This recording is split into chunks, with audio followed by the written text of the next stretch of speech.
Hi dears, welcome to Keerthi logger. ಎಲ್ಲರೂ ಹೇಗಿದ್ದೀರಾ? ಚೆನ್ನಾಗಿದ್ದೀರಾ ಅಂದ್ಕೊಂಡಿದ್ದೀನಿ.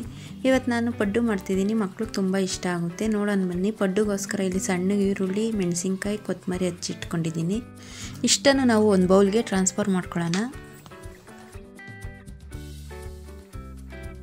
ಮತ್ತು ಕ್ಯಾರೆಟ್ನ ತುರಿದಿಟ್ಕೊಂಡಿದ್ದೀನಿ. ಕ್ಯಾರೆಟು ಸೇರಿಸ್ತಾ ಇದ್ದೀನಿ.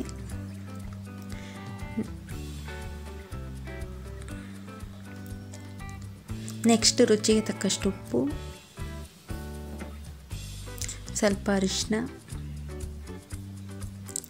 ಮತ್ತು ದೋಸೆ ಹಿಟ್ಟಿರುತ್ತಲ್ವ ಅದನ್ನು ಸೇರಿಸಿ ಚೆನ್ನಾಗಿ ಮಿಕ್ಸ್ ಮಾಡಬೇಕು.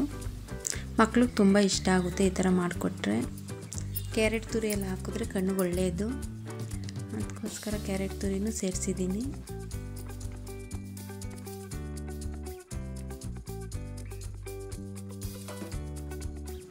ಇದು ಮಕ್ಕಳು ಬ್ರೇಕ್ಫಾಸ್ಟ್ ಲಂಚ್ಗೂ ಆಗುತ್ತೆ ಮಾರ್ನಿಂಗ್ ಟೈಮು. ಈಗ ಪಡ್ಡಿನ ಹೆಂಚಿಗೆ ಸ್ವಲ್ಪ ಎಣ್ಣೆ ಸವರ್ಕೊಂಡು ಕಲಸಿಟ್ಟಿರೋಂಥ ಬ್ಯಾಟರ್ನ ಸ್ವಲ್ಪನೇ ಎಣ್ಣೆ ಸವರಿರೋಂಥ ಪಡ್ಡಿನ ಇದಕ್ಕೆ ಹಾಕಬೇಕು. ಒಂದು ಲಿಡ್ ತಗೊಂಡು ಕ್ಲೋಸ್ ಮಾಡೋಣ. ಬೇಯಿಸಬೇಕು. ಅದು ಬೆಂದಿದ್ರೆ ನೀಟಾಗಿ ತಿರುವಾಕ್ಬೋದು. ಎರಡು ಕಡೆಯೂ ಬೇಯಿಸಬೇಕು. ಈಗ ನೋಡ್ಬೋದು ಸ್ವಲ್ಪ ಬೆಂದಿದೆ, ಅದು ನೀಟಾಗಿ ಬಿಡ್ತು. ಇದು ಇನ್ನೂ ಬೇಯಬೇಕು, ಅದಕ್ಕೆ ಬಿಡ್ತಾ ಇಲ್ಲ. ಈಗ ಬಿಟ್ಟಿದೆ ನೋಡಿ. ಈಗ ಎರಡು ಕಡೆನೂ ಬೇಯಿಸಿದ್ರೆ ರುಚಿಯಾದ ಪಡ್ಡು ರೆಡಿ ಆಗುತ್ತೆ.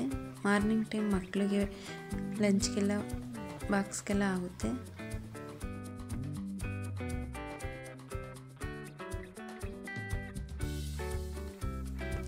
ಇದು ಚಟ್ನಿ ಜೊತೆ ತುಂಬ ರುಚಿಯಾಗಿರುತ್ತೆ.